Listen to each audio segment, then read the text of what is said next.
Welcome to Confidently Insecure, the podcast where we're absolutely sure we don't know everything. I'm your host, Kelsey Darragh. And I'm your co-host, Zach Towers. You can also just say, also your host. Yeah. Does co-host sound better? I do introduce you as my co-host. Yeah, I don't even know what the semantics are there. Like, Is it the same thing? We're co-hosting? Yeah, okay. I also like to think that you have me in this, like, probationary period where you like... dance we're monkey gonna and see how see how it goes. First 90 days, either party can cut ties. Can you imagine if we did and we just ended our friendship also? I think I had a dream. Oh, I think I had a dream where you told me it wasn't working out, and I think I woke up going, "Did that conversation really happen?" I would never. I would also rather it not work as a podcast, but still do it and like hang out with you and be friends. Same. Then. I look forward to coming over here. Oh, I'm like, good. And we're scheduled. Hey, we're both drinking energy drinks today. Is yours the Aloha? Alani new. Alani. I'm drinking Celsius. As always. What flavor is that? Green apple cherry. Can I try it? Yes. Okay. Here's live taste test. So they do not pay me at all, but I am going to plug this. Oh, shit. It's that's good. so good. See, mine just tastes like chemicals compared to yours now. Hers tastes like, and I've said this from the beginning, the syrup in snow cones. Mine is so much better. I can't even handle it. Yeah, it is. And it's no fructose corn syrup. Cone syrup. No aspartame, no cone. preservative. Anyway, this one for a 12-pack is only $21 on Amazon right now. I joined I saw on, this is my TikTok taught me, my TTTT. I'm doing it early. I did a TTTTT that was a guy saying, if you bought or drank Celsius between this year and this year. I'm part of that class action suit. Yeah, and I think I'm going to get like $20. You're going to get $20? Yeah, right? I literally sent receipts from all of the Oh the my 12 God. Yeah. I sent like 5 or 6 receipts in from Amazon. Anyway, if you have no idea what we're talking about, it's cool. You're not here for that. You're here because of the title, baby. This week's episode I am so excited about because it's not just like diving into a topic that I'm very jazzed to have a specific conversation on. Yeah. But also because I have so much to update you on. I forgot that you said that yesterday. And I'm so... Sometimes I get jealous when people say things like that. What? Because I'm like, oh, she's living life. Okay, and I'm you said over that here last just week. like... I literally have like a UTI. I'm not living life. But I find myself not texting you things during the week because I want to wait for the podcast. So I'm like, fuck, I want to tell him, but I'm waiting. Yeah. Okay, this episode is all about... Sex drive, baby driver, vroom vroom, fast and furious. Oh, all of them together. That was my theme song. If you are here because of the title, this episode is for you. If you feel like, do you and your partners have mismatched sex drives? Do you feel like you have a problem getting there or you have no problem getting there but can't orgasm? Do you have a problem getting there, but once you're there, you're coming all over the place? Do you feel like you have a problem getting revved up? Getting there, staying there. Are you faking it? Crossing the finish line. Do you have too much sex? Are you never satisfied? Can you only orgasm or easily orgasm by yourself or the reverse? This is the episode for you. But before we get into all of the crazy sciencey stuff about sex drive, I wanted to ask some fun questions. Oh my God. Okay. If your sex drive, Zachary Noe Towers, as today was an animal, what would it be? A sloth. Like very slow paced, but also cute and coveted. And a little scratchy. Little scratchy, but gentle. But gentle. Big claws. Big claws, furry, could cute, gouge your eyes out. Could gouge your eyes out. If you put it in a stressful situation. Yes. How about you? Today, right now. What'd you ask me? Oh, yeah, no. Yeah, same question. Because I was also going to ask, like, what was it? What did it used to be like at your wildest? God, cocaine bear. Absolutely. That's so good. I was going Dangerous. to say, mine right Horned now. Up. The only thing I could think of for mine right now is like a dog who, when you scratch its belly and its leg is kicking. And it's red rocketing. Yes, that's me right now. You're red rocket. Yes. But maybe at like my least sexual drive would be like a turtle. A total. It just pokes its head out when it needs some food or sunlight. Hard-shelled, soft belly. Yes. Terrified. Slow. Very slow. Oh, but also vicious. Like, I'll snap. Can draw blood. Yeah, don't stick your fingers in me because I'll bite you. Okay, if your sex drive right now was a fruit, what would it be? I mean, my sex drive is a fruit. Mine's a rambutan. That's not even real. If you don't know what a rambutan is, it's a Thai, I think, or like an Asian fruit. And it's got like springy, spiky, soft things coming out of it. But it's like crazy on the outside. But when you open it up, it's like the most gooey, ooey, yummy, delicious, clear liquidy-ish fruit. I guess mine maybe would be a pineapple. Because again, like kind of prickly exterior. Sour. It's sour. Pineapples are not sweet. Pineapple are one of the sweetest fruits. It gives me canker sores. Me too. I have to stop eating it. So how can you say that's sweet? Did you know it is sweet? I eat it's sugar by definition every day. sweet. Okay. Did you know? We just had like a hard agree to disagree look at each other. We're like moving on. Like, yeah. Pineapple, it's one of the only fruits that has like a defense mechanism. And that it attacks your mouth. Like, well, it's I don't want trying... it that bad anyway. Okay, you're not that hot. What were you wearing?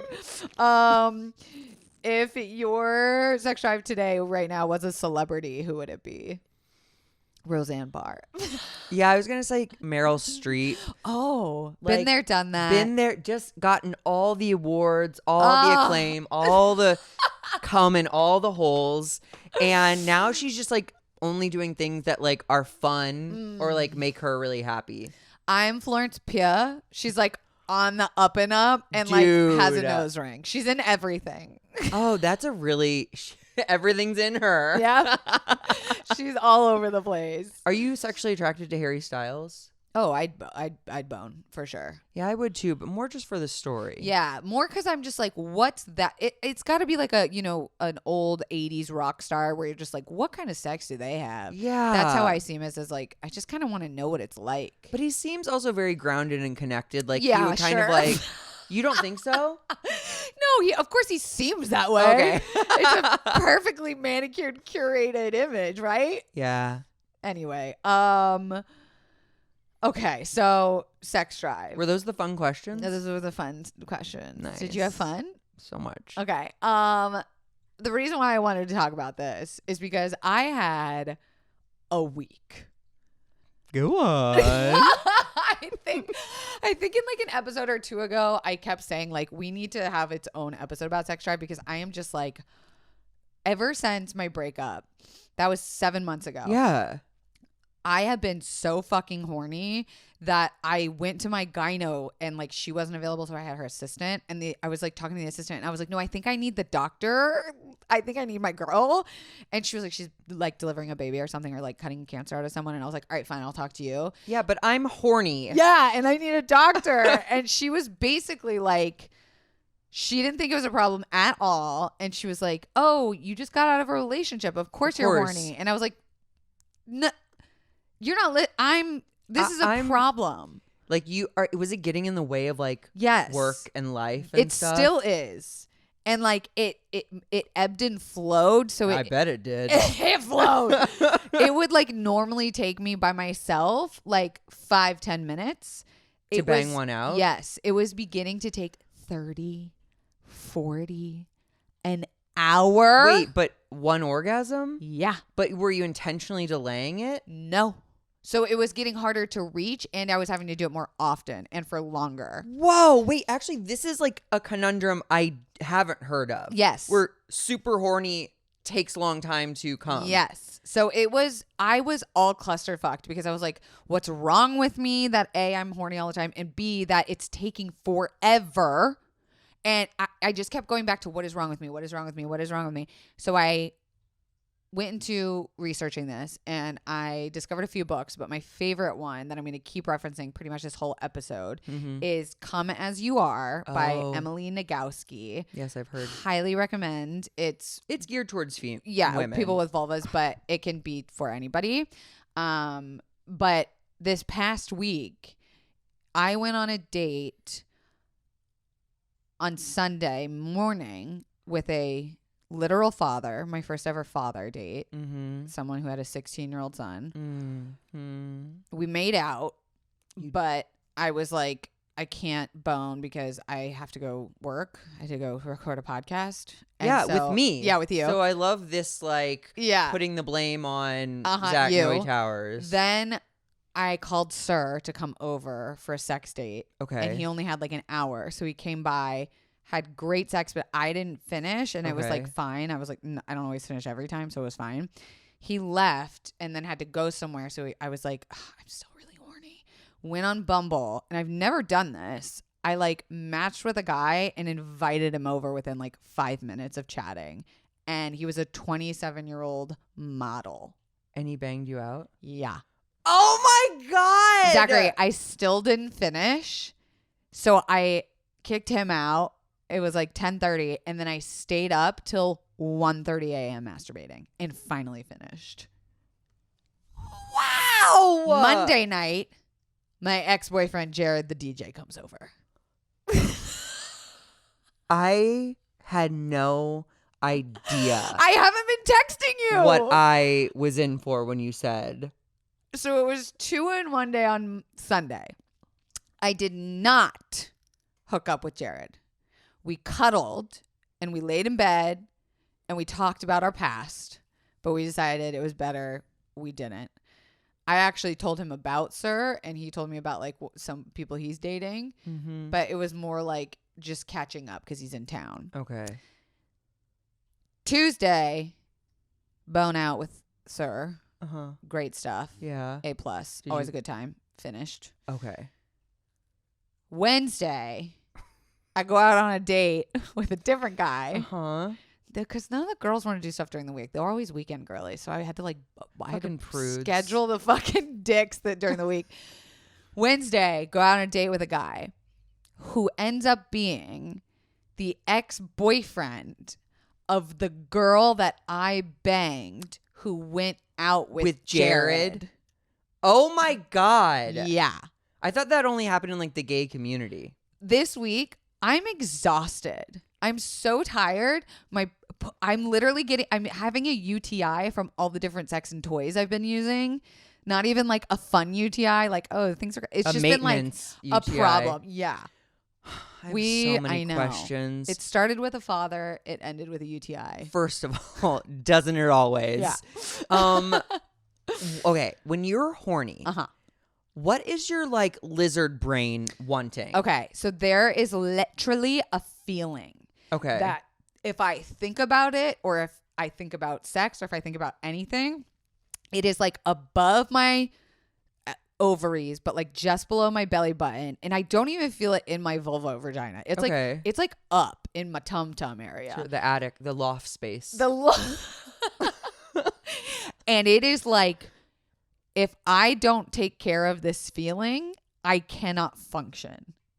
So my lizard brain is literally like kind of frustrated. Like I just need to either have sex or does it want cum or penis, or to release? It wants to release. And that's also something interesting I learned from Come As You Are is an orgasm. All it is a spontaneous release of sexual feeling. So like for some people, it doesn't even have to do with fluid. You could be like kissing and technically scientifically have an orgasm. Okay, this makes sense. Sexual release. I've heard that there's like 27 different types of orgasms. Yeah, and that would explain that. Yeah. I had one while eating a cookie yesterday.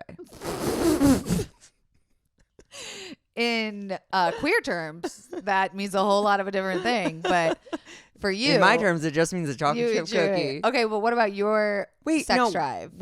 No, we're not probably going to get to me on this episode. I was trying to be like, what's your sex drive? Like, we'll get there. Okay, so with Sir, what percentage of the time do you finish? Oof. Okay, so here's the other thing is that I have different levels of finishing. Okay. They're not all the same. One's like an internal, one's like an external. And one's literally like a different type of orgasm than like what I call my level 5, which is like can't hear out of my ears. Like I've had blackout. Yeah, blackout. The blackout ones happen every single time by myself. Really? Rarely with a partner, because it's a lot of work internally. Of course. I've heard that a lot. But I stopped faking orgasms years ago because it doesn't help anybody. Correct. So I couldn't even like give you a percentage because it's like varying level. It's a spectrum. It's not a yes or no. It's not green button, red button. Oh, okay. So yeah, it's like levels. Yeah. Like clean air, kind of dirty air. Don't go outside. Yeah, you're polluted. It's the apocalypse. But I wondered how all of this related back to like the stuff I've learned and about like sex drive, because I kind of went, Jesus, take the wheel on this week. I'm chalking it up to, it's one of those weeks. And I talked to my therapist about it, and I was like, I have this podcast where I talk about my life, and I was telling her about all these sexual escapades I'd been having. And I was like, well, you know, I might not have learned anything, but at least I'll have content. And she goes, she said, twisted, ma'am. She said, that's a problem. And the lesson is that for sex drive and your sexual wellness, she's like, I wonder what you're trying to fulfill or avoid. And you're giving me excuses rather than looking for understanding. Wow. And I said, bitch, this is why you get the big bucks. Wow. Because I kept telling her, well, it's because this, or, well, I had done that, or, but, and she was like, yeah, but what's the understanding of all of that? Sure. Like, what's the deeper question? Yeah. And so I went, oh shit, bitch. Okay, this is going to be a deeper episode than I intended it to be. So this is all about sex drive and rewiring. I love it. I'm going to put on my miner's hat and light, and we're going to go deep. You're going to go deep in my pussy? Well, I mean, metaphorically. You've basically metaphorically been up my pussy 1,000 times. Yeah, for sure. I saw Kelsey naked the first day we met. Yeah. On set, changing. Yeah. I don't just. What if I was people. just like, it was at Chipotle?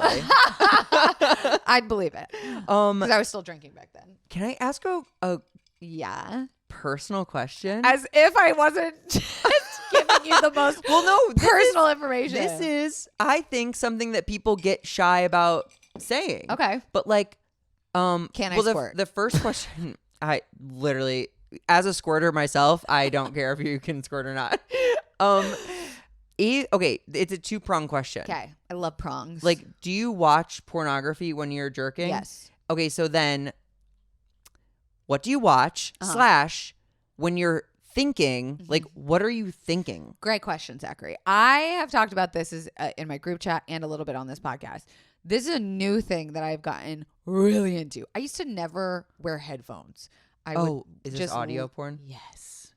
And the scenarios you can find on it's Reddit. like after a car accident and someone's like, yes, but like comforting you. Yes. Or like your birthday party went sour, and like just the most insane, obscure shit.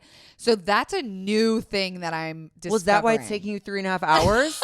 You're listening to like the audio Lord of the book? Rings version of audio pornography? No, that's with visual simulation or not. But I've been really into that. Okay. And I would say majority of the time I do watch something or listen to something, but there have definitely been times where I don't, and I can just go into a weird Rolodex in my brain. But it's all over it changes every day. There is some like tried and true stuff, but it stopped working when I was like, I just need to come. Can't. And so my tried and true stopped working. And so then I had to kind of like experiment and find new stuff. This is really fascinating to me. Stressful. That you have the physical urge, but it like also like it's hard to accomplish. I can't wait to tell you why. You know? I've got fucking answers. You solved it. I solved the problem. So again, everything that we have been taught about sexual desire and sex drive is a lie. Is a fucking lie. The idea that we're supposed to just like poof, be turned on. I thought you said poop. Unfortunately, there's no scat talk in this episode. Damn it! Everyone skips to the next. Yeah, they're like, nah, I don't want to listen. Sorry, okay. But I figured what's the best thing to do? The first place to start is at what is sex drive. Okay. Your brain has a pair of mechanisms, Zachary. Your brain, my brain. Not mine. You got all meat, no thoughts. called the sexual excitation system, or the SES. Okay. And the sexual inhibition system, or the SIS. Okay. There's a SIS and a SES. Okay. But we can also just call them the accelerators and the brakes. So the accelerator is the SES, brake is the SIS. Yeah. Okay. So the accelerator notices all the sexy things in the environment and sends the signals that's like, good, yes, turn on. But at the same time that that's happening, your brain is also taking in all of the things that can be like, no, stop, turn off. You're embarrassing yourself. Oh my God, that is such a horrid thought, to be like masturbating and being like, what if your brain's like, stop it. You look ridiculous right now. If you could see yourself. I was picturing more like me blackout drunk on like the dance floor at Fiesta Cantina, like backing my ass into like some dude who's like clearly not into it. Oh my God. My sis like stayed home that night. Oh my God. So the process of becoming aroused, ow, I just bit my lip as I said that, not sexually, is the dual process of turning on the ons and turning off the offs.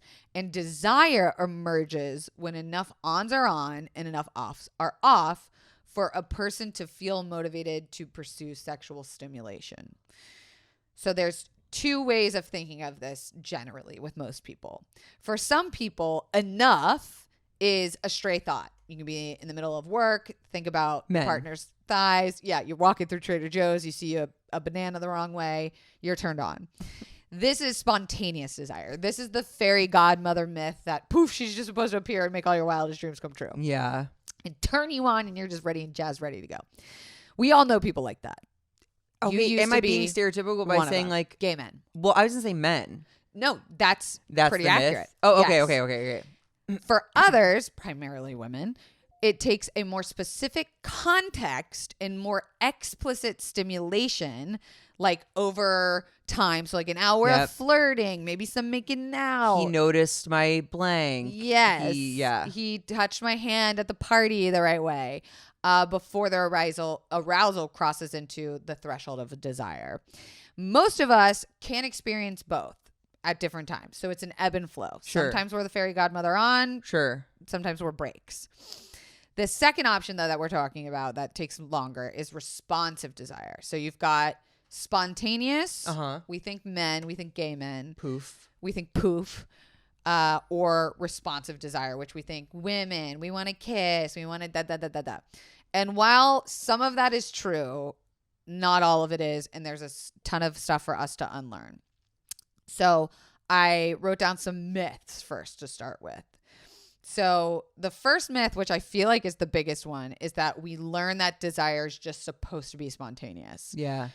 If you wanted it, you would just do it. Yeah. And if you're satisfied, you're satisfied. And like what we're discovering is like none of that is true at all. It is so much more complex than that. There's so many more wires. Sure. Would you say that you're responsive or spontaneous?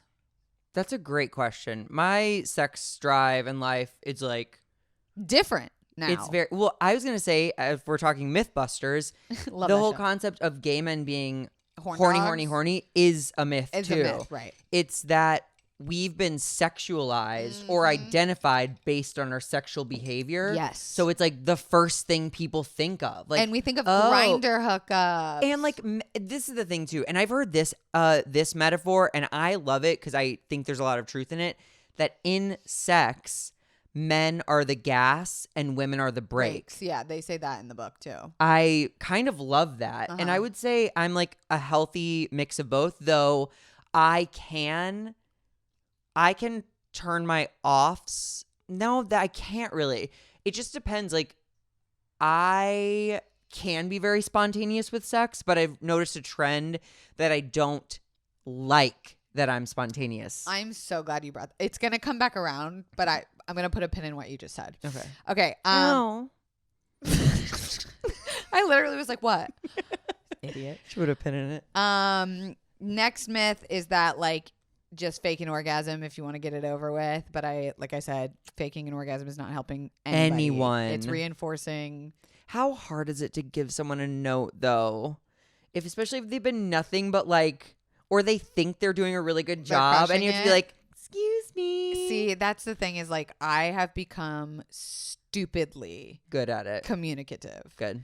Like I have had too much bad sex in my life for so long. Yeah. That I said no more. Listen. I think that's a difference too between like being a hole and I'm fucking a hole. one. Is it fucking I'm a hole. Sorry. Stereotypically. How dare you other me in the whole community? But like for so long, I was just had sex with. Yes, and you're like, I will get through this. Yes, I will close my eyes and put myself in a happy place, and I'm not supposed to enjoy anything. Whereas like men are supposed to come. Yeah, and it's over when guys jizz. Yeah, that's the end of it. But it's not helping anyone to fake it. No. Okay, so with those two things being known, right? That like the myth that it's supposed to just happen spontaneously, and if you can't do it, just fake it. We try to fix this problem with a lot of really silly stuff, right? We try like sexy lingerie. Yes. We like do like we're like it's just lube. You just need more lube. These are like Band-Aids. Yeah, we're just like these are the things we're taught to do. Yeah, you get a toy. Yeah. Like why don't you guys watch porn together? Which all of these things are great, but we're not getting past the surface level shit. Yes. So some of these strategies might help. This is like shadow work for your holes. There's the title. Shadow work for your holes. Planning sex is not unsexy. Yes. I actually think the opposite is true. That we just believe desire is supposed to be chaotically spontaneous. Like that to me is more unbelievable. That we're just supposed to have desires and want it every single time and succeed at it every single time. Yeah. So when having it like on Tuesday at 4, you build up. You send the dirty text on Monday or Tuesday morning. And then like you like maybe put a butt plug in. I'm now just speaking probably to the gay guys. Put a butt plug in like Personally, in the afternoon. Like get all like, oh, I'm gonna be like, I'm gonna get it. And then the second part B to that is to let go of any expectation of actually having sex or orgasm in those planned experiences. Love that. It's more about discovery, right? There's something about that. It's like explorative touching without the seeking of an orgasm. Which for people that have responsive desire, that can be very helpful. Of course, because first of all, you've taken the pressure off. I have to get to this thing. And then you're just like, oh, I'm just enjoying. Because we've been taught that there is a destination. Yes. And I want to go back to we're just driving aimlessly on a fucking open pasture. Yes. This is that from the last episode. Janouring or whatever. Wandering with a purpose. Oh. But with naked bodies. Oh my God. That's a real deep cut for confidants who like really pay attention. Well, it's not the right word, but you know what I'm talking about. This one I wrote in all caps and I said, read it again with exclamation points. A myth that we are taught that we need to reverse is that wanting is not greater than liking. So we are taught. It's going to take me 18 days to understand what that means. Sorry, I realized the way I said it. I said this is the myth, but then I said it the other way. No, wait. So we are taught that wanting sex is more important than liking sex. Wow. We are taught that the want is everything, that's all the pressure, but we never talk about if we like it. Yes. Like we put so much pressure on, do you want it? Are you turned on? Are your sex drives match? Versus are we even just focusing on what do we like about sex and what we don't like about sex? You know what makes me so bummed about this? Besides you don't all have of it, a boner? is that like this is kind of opening my eyes. What you just said, I haven't heard before, and like it was an epiphany moment. Oh, good, because I thought you were very confused. Oh, I am. Okay, but that's regular. Yeah. But like I consider myself a very sex positive person. Yes. So like if I'm learning something huge like that, like I just feel like so many people will probably go to their grave not liking sex. Yeah, or like I've hooked up with guys too who are like, I'm focused on you and like I want to please. Yeah, and that's okay. God, yeah. But it's also like, fuck, I don't even know how to have the conversation of like, well, I'd like to please you. You know what I mean? It's just like what's behind that? Is it shame? Is it fear? Is it But like sometimes it's just a kink and I'm like, oh, let's communicate that and just discover that. I'm having a sexual text conversation with a guy that I met on Field, which is like a sort of kink friendly app where like we texted and I was like, what's your name, by the way? Because I didn't get it from the app. It's just his initials. And he was like, actually, that's part of my kink. Like, I don't want you to know anything about me. And I was like, actually, one of my kinks is like kind of like knowing everything. No, like just laying on the bed with a blindfold and not knowing anything. And so we're like leaning into that kink between each other that we might like plan something. I love it. Yeah. So we'll see how that turns out. Are gay people allowed on Field? Yeah. Do you know that for a fact? It's a lot of gay people on Field. Okay. Yeah. Maybe try it out. Maybe I will. Yeah. I got invited to a play party in a couple of days that I'm sure we'll do an episode about. What play are they doing? Othello. Whole fellow. Shakes pussy. Yes. Damn, I tried. King lesbian. Oh, that was a bad King Lear reference. Next point. You're doing great. Thank you. Everyone at some point will have mismatched sex drives. Yeah. Date or fuck someone long enough and you will realize that there is an ebb and flow. If you stay matched for your entire sex life, great. You might meet someone who it is mismatched, but that's like the number one question I always see written in on the podcast is like, my partner and I have different sex drives. This is a problem. If you're forever matched, you may have died in a car accident with your lover and you're in some sort of limbo. Yeah, because I don't think so. No. So like just knowing that this conversation is completely normal, that everyone goes through this at some point in their lives that are sexually active, important. And may I just again pitch open relationships for this exact thing? It's like, babe, I would rather stick a fork up my asshole right now than get fucked. Please go slam a twink. Title of the episode. That whole thing. Yes. And then my last little caveat was also that not enjoying sex is totally okay. Like if you get anything from this episode is that you listen to the rest of what we have to say and you're like, I don't identify with any of this. That's also completely fucking okay. Yeah. Not liking sex. We're told again, like we're taught we're supposed to, but that doesn't make it fact biologically. Not like, so like, are you talking to the asexual community? Yeah. Okay. Oh, like something's wrong with you if you don't like sex. And it's also, totally it's okay. like everyone has a different definition of sex. So like, you're telling me, sis. if your definition is getting your nipples, clamped to a AAA battery, Owie. and then like putting honey up your asshole. Ooh, delicious. Yes. Maybe that's your way of sex. Maybe that's sex. Okay, so I've given us a list of problems and a list of like semi-solutions, but now I'm ready to get down to like the nitty-gritty direction of rewiring sex drives. So wait, are we using you as the example here? Or do you feel, how do you feel in this moment? Are you horny? Do you want to fuck me? Is that why you've been looking at my crotch, that with Kelsey? the pillow over your dick. You said that so fearfully. No, I don't want to fuck you. But I feel okay. Okay. How do you feel? I feel, compared to you, I feel great. I have a UTI, but that doesn't mean that's the not slowing feeling down isn't deeper. Oh my God. Exactly. So that's when it becomes problematic, that I'm like putting my health at risk. Wait, but like, okay, so, but having acquired the knowledge from both your doctor and the internet.com, do you feel like you have like a trajectory? Oh yeah. And I'm definitely going to go to some SLA meetings.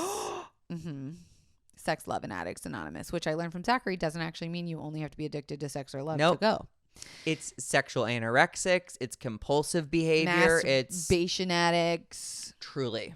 Okay. So I labeled this section of like, so how do we quote fix quote it? But fix, we don't like that. Yeah, we don't like that. How do it's restructuring. Enhance. Ooh, manage.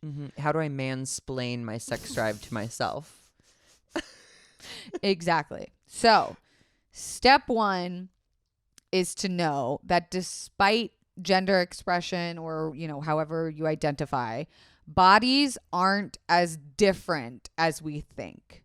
So the genitalia structure, what it does, the way that pleasure is received, inputted, and exported is generally like falls under the same umbrella in terms of erogenous zones, like physical, like your genitalia. Okay. Like okay. where, quote, pleasure excretes biologically.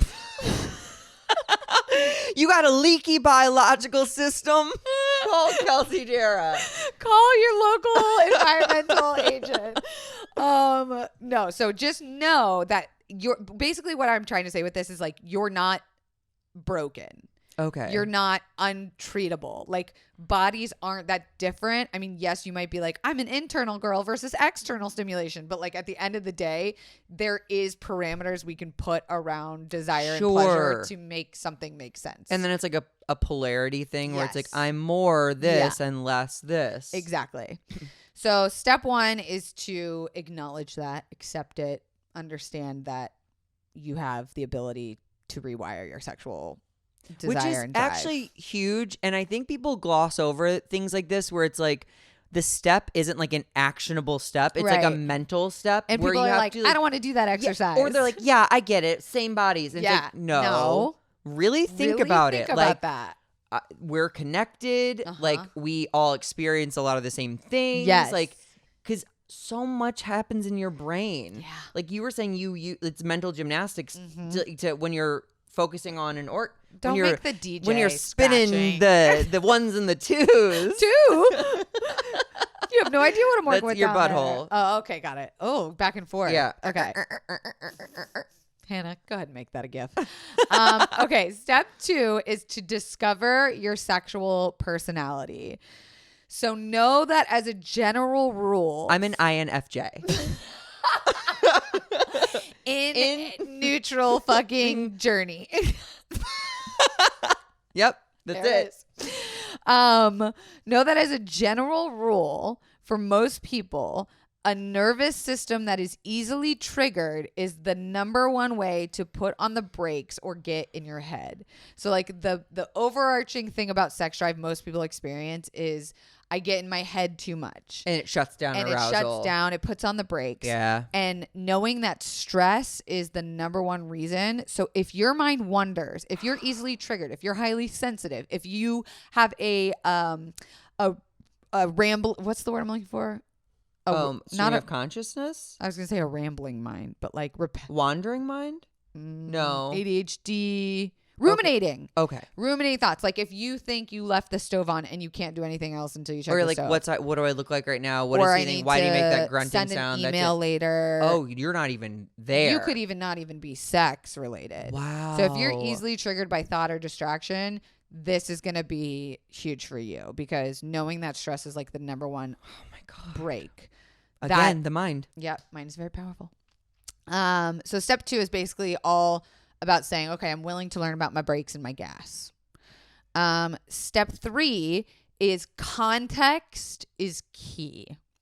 So finding environments where you both, if you're with a partner or by yourself or group or whatever, where you both feel safe and sexy is key. And they did this experiment with rats once upon a time. You know how they be experimenting on rats. Okay, I'm aroused. Where they put like these readers on one part of their brain and another, where they put them in a neutral environment and they were able to turn the brain on more into arousal and they were able to turn it off in a neutral environment.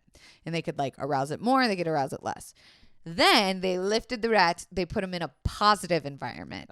A rat strip club. A rat strip club. You got wheels spinning, poles flying. Got little pieces of dried corn in the corner. Yes. I don't know what rats eat. Yeah, okay. And it was much harder to turn the arousal off button on. Wait. Okay. How to turn it off quicker to like slam the brakes. It was harder because they were in a positive environment. Correct. So if it's like, if your bedroom doesn't feel safe and sexy, if that feels like your place to sleep, like find a new place to fuck. If your partner's trying to bone you every place you get, like grabbing your butt in public or pushing you to the side into a sexy closet. A sexy closet? What is a sexy closet? I don't know. If that exists, Kelsey's going to make one of her closets a sexy closet. Correct. Before this podcast is over. Exactly. So wait, is this still 2? What? Is this still 2? Step 3. Step 3. But it's again like mind, like stress, like where do I feel comfortable? Context is key. Some of the best sex I ever had was at Burning Man, which is everyone's freak flag is flying. It's a non-judgment zone. You see all sorts of body types. You see people taking pride in their bodies.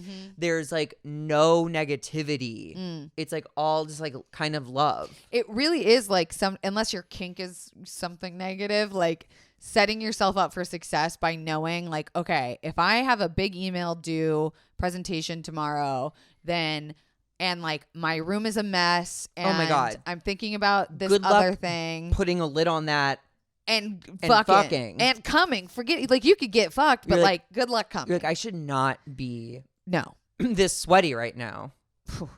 I've had it drip into my eyes before where I've been like, when they're over you, yeah, in my mouth. Oh God. Okay. You know, one of the hottest positions is like me or you on our tummies. I'm just saying. Okay. And like someone like Sir behind us, and then their arms kind of on either side, and like kind of like going like that, and then like kissing the back of your neck and stuff. Ooh. Or like you're craning your head backwards to like. Yeah, I do that all the time. Yeah. One of my good.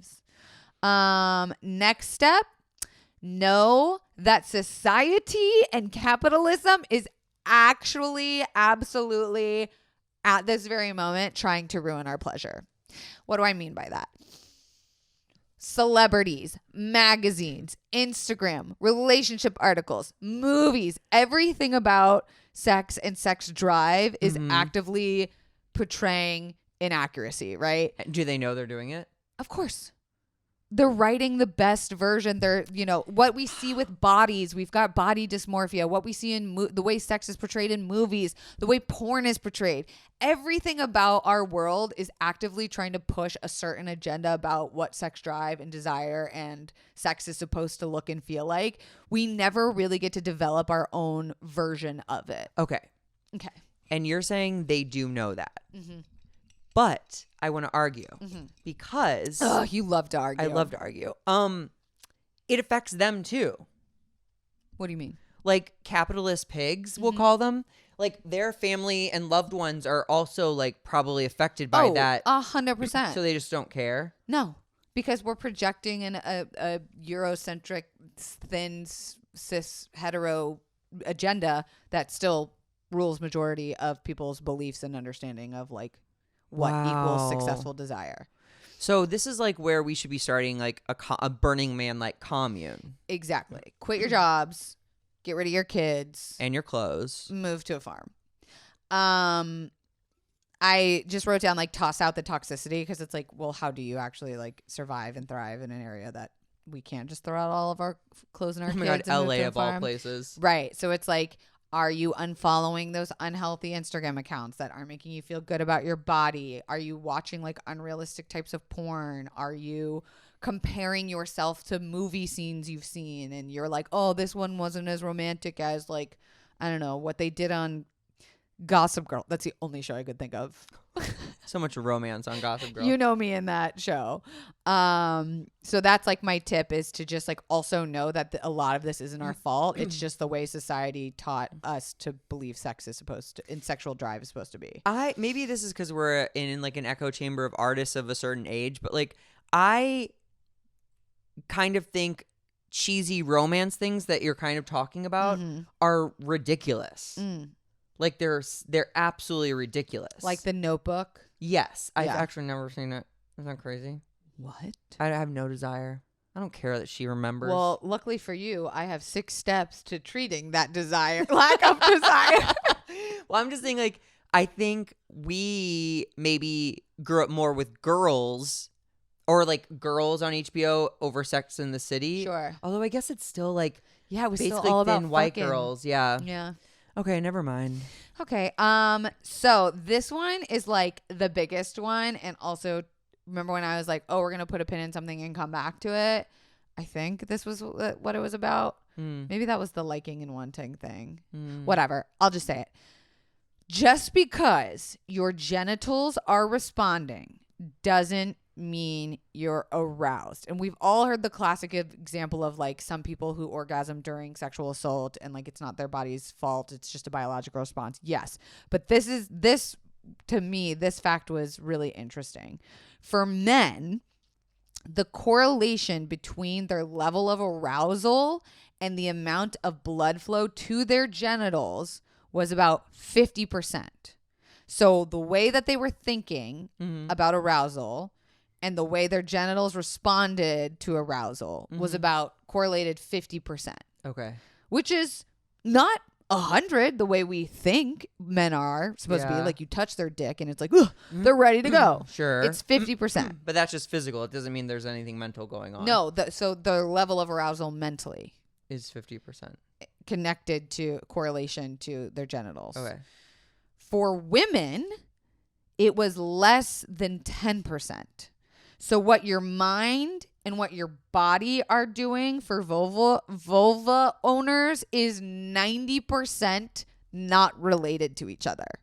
So what you're thinking about in your brain could completely throw off your genital response, or you could be wet as a fucking slip and slide and not be turned on at all. So when someone's like, she was so wet, that could mean fucking nothing. Yeah. That could 90% of the time it is not correlated. So it's a Venn diagram with just a sliver of overlap? Don't call the pussy a sliver. I'll call the pussy whatever I want. So that I will be honest, that kind of confuses me. Okay. Like, is it ever that you're sopping wet and 100% sure. mentally? But it's less than 10% of the time that is the case? Yes. Okay. And for men, it's about 50-50. So it's even less than I think what society believes men. But yeah, guys are like, men only want one thing. Yeah, like the wind blows the wrong way and they're ready to go. Sure. But for women, it could be like, your vagina is just horny as fuck, but you're mentally not there, and vice versa. You could mentally really want it, and your vagina is just like, I'm not gonna get wet, and then your partner's like, they don't want me. Why don't they get wet for me? Or like, I can't turn them on. But it's like your genital response is only connected to what's happening upstairs, less than 10%. Wow. Right? So, okay. So people just need this information.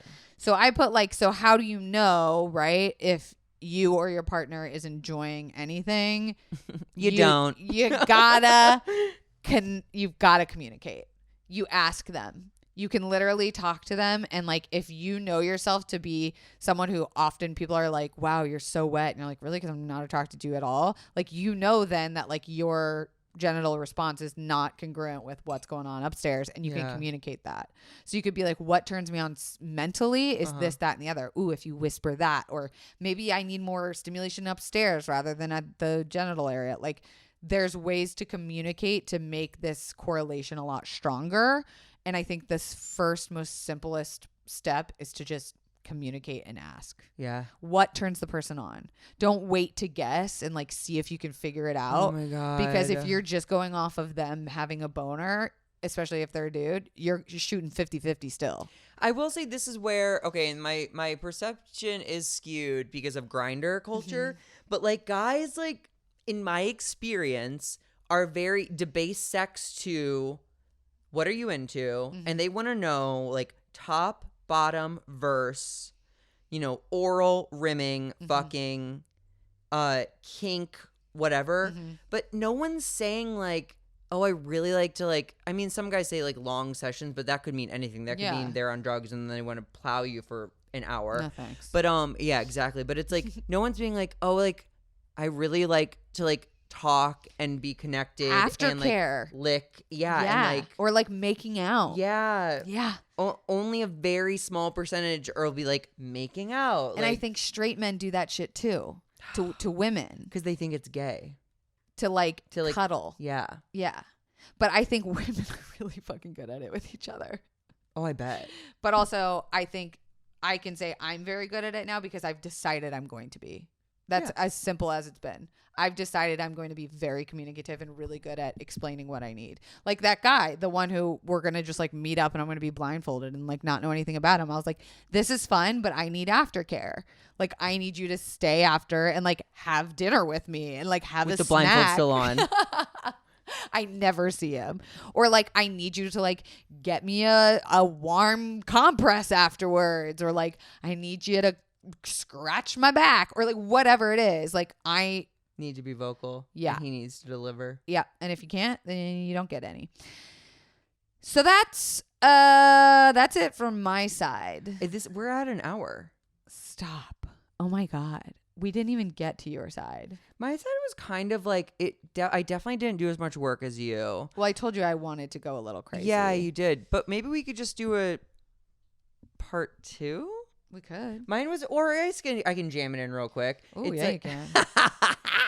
I was tasked with like sex drive and like antidepressants and the correlation. And I will say the most fascinating thing I found was that like 30 to 50% of people who have undiagnosed depression suffer sexual inconsistencies or like sexual difficulties. Yeah. So like, yes, there is a correlation between antidepressants or specifically SSRIs, selective serotonin reuptake inhibitors, affecting your sex drive. But there's also a lot of sexual dysfunction in just the depression. Right. So like the options if you're experiencing that, which I did, my personal journey was on Zoloft, which is an SSRI. I'm also on Wellbutrin, which is not an SSRI.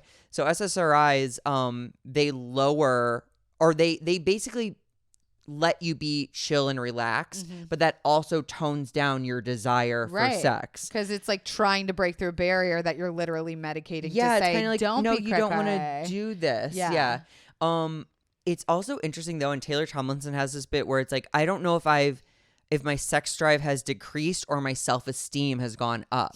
And it's like, I don't want to fuck you. Like, you've got to be kidding me. And I relate to that a little bit. Yeah. But you know what we were saying earlier? It was that like I can act sexually compulsively or like spontaneously, but I don't like that behavior in myself because I'm not connecting my brain to my junk. I'm like, let's get an orgasm and some like positive affirmation from this guy wanting me, and then I'll get that. I wish I was that way. You see, I tried to act that way this weekend, and I with that was guy. Like, yeah. Wait till I show you a picture of this guy. I cannot. Oh my God. Wait, was the dick good? Okay, so so while SSRI can lower your sex drive or like lower your desire for sex, the things you can do are adjust the dosage, which you should do with your doctor. Yeah. You should assess the time you're taking it because smart. Like I take mine at night when I'm about to go to bed. Because sleepy time because it can make you drowsy. But I take Wellbutrin in the morning and it like gives you a little pep.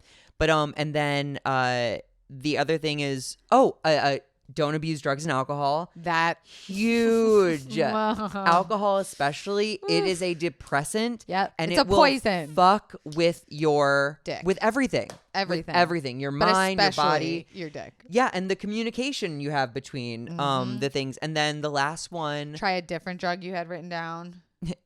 Did I? Try a different medicine. I'm sorry. Yeah, I was like, I just said don't do drugs except shrooms. Yeah. No, and then the last one was reassess your relationship. Yeah, reassess your sexual partner, the relationship you have with your sexual partner. There is a world in which you just don't have the same. You're not as compatible desire as you once were, but you can figure all these things out by communicating. And then you had a little bolded note that said gay men are not more interested in sex. Yeah. That's the myth that I said earlier. It's just that we've been sexualized we've been debased to gay guys. First of all, guys only want one thing, sex. Gay guys, horny because it's two guys. I bet you guys fuck all the time. We could, I guess, but like as a gay man, like no, I don't want to fuck all the time. No. Meanwhile, I'm over here just fuck me. But I think we both can use this list and learnings in different ways, right? Because like now mine is like clearly my mind and body are like disconnecting, and yours is like your desire and drive are still mind and body. And it doesn't mean either of them are wrong or incorrect, but for me it's obviously a problem. You seem pretty thrilled. I mean, I like just the concept of getting better. Yeah. But I also think again, it's like a long road. You're in it with yourself, so be patient and be kind. Assess what you like and what you don't like. It's amazing because you can't have an open, honest communication with your partner if you're not being honest with yourself about what you like. As my therapist Michelle always says, who is the only person emotions that we are responsible for? And I always go, me. Mine. And Me, it's myself. a great lesson that's worth all the money you pay her. Oh man, so much. Zach, this was a good long episode. I know, it was a long one. I talked at you a long time, so thanks for bearing with me. I loved it. Good. Now I'm going crazy. I swore it said 1 hour and something. When you said that, I looked down and it was at 51 minutes. Oh, So I I think you saw the one. Well, that's okay. We've Okay, ended this is before so the hour. good. Yeah. You can find Zachary at Zach Noe Towers. Do you have anything exciting coming up? Any shows? Oh my God, yes. April 16th, I'm doing a show in London at the Bill Murray Comedy Club. That's where I was supposed to do the live shows during the pandemic. Yeah, that's where I'm doing it. It's like a 6 p.m. Friday show. Oh my God! So wait, if you are in London, please we should come. go and we should do a live show because I'm that's down. where it was supposed to be before the pandemic. We should set up give this like a minute. Yeah, give it a month or two. Okay. And then let's do it. Okay. You can find me at Kelsey Darragh on all the things. Also, go check out Swapskis. It's Women's History Month or some shit like that. So go support women. We're launching a crowdfunding campaign to raise money to finish our app. So go check it out at Swapskis. You can follow me at Kelsey Darragh on all the things. Rate this 5 stars. If you're not going to rate it 5 stars, don't, because we're sensitive. We're sensitive. I'm sensitive. This is one of my favorite pieces of merch ever. I have it in 3 colors: white, pink, and black. Oh my God, you have all 3? Well, you gave me one when you released the book. I bought one and then like you it. gave me. Yeah. No, I've worn it. apart. Yeah, it was a white one. This is a true I fan. can't buy things in white. I just No, can't. I'm not insane. there yet. White sheets I love, but I can't do it. I do have white sheets, and I had to wash them twice yesterday. Yeah, Anyway, we will see you next week, Confidants. Bye.